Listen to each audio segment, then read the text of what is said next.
नमस्कार. हा एक लेख मी लिहिला नुकताच. याचं नाव आहे मानसिक समाधान. मानसिक समाधान. बऱ्याच वर्षापूर्वीची ही गोष्ट आहे. एकदा मी आपल्या 4 व्हीलरने परळीहून बीडला निघालो होतो. सकाळी 7लाच निघालो. एकटाच होतो आणि मजेत ड्रायव्हिंग करीत चाललो. मी सिरसाळ्याला आल्यानंतर 2 विद्यार्थी समोर आले आणि त्यांनी मला हात दाखवून गाडी थांबविण्यास खुणवले.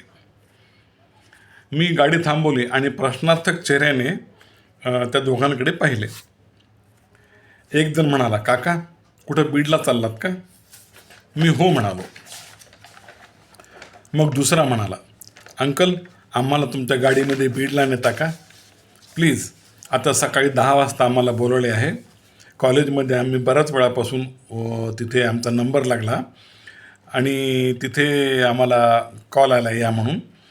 तर पण आम्हाला बसच मिळेना हो, खूप वेळ झाला. मग पहिला म्हणाला, होय काका, आमची ही आजची 10ची वेळ निघून गेली तर पुन्हा वर्षभर थांबावं लागेल. प्लीज काका, आम्ही तुम्हाला दोघांच्या बसच्या तिकिटाचे पैसे देऊ. नाही म्हणू नका. दोघांनी हात जोडून गायवाया केली.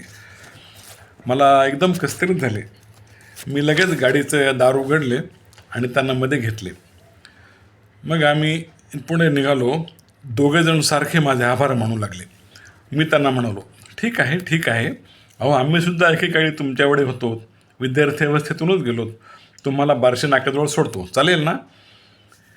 ते म्हणाले, हो काका हो, थँक्यू. बरं, ते उत्तरले. मला त्या दोघांबद्दल उगाचच थोडा जिव्हाळा वाटला. त्यांच्या डोळ्यामध्ये मला माझ्याबद्दल कृतज्ञताभाव दिसला. नंतर 1.5 तासामध्ये आम्ही बीडला आलो, बार्शी नाक्याजवळ. तेव्हा ते दोघेही खाली उतरून मला पैसे देऊ लागले बसच्या तिकिटाचे. पण मी त्यांचे पैसे घेतलेच नाहीत. मी त्या दोघांना म्हटलं, अरे राहू द्या, 4 पैशाने काय होतं बेटा, जा नीट अभ्यास करा, परीक्षा द्या, तुमचं भविष्य अजून घडायचं आहे. मी तुम्हाला इथं लवकर आणून सोडलं यात मला देखील समाधान आहे.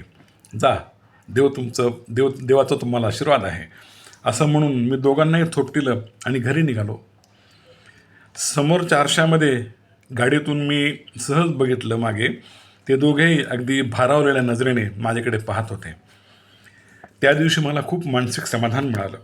आपण काहीतरी चांगलं केलं या गोष्टीचं.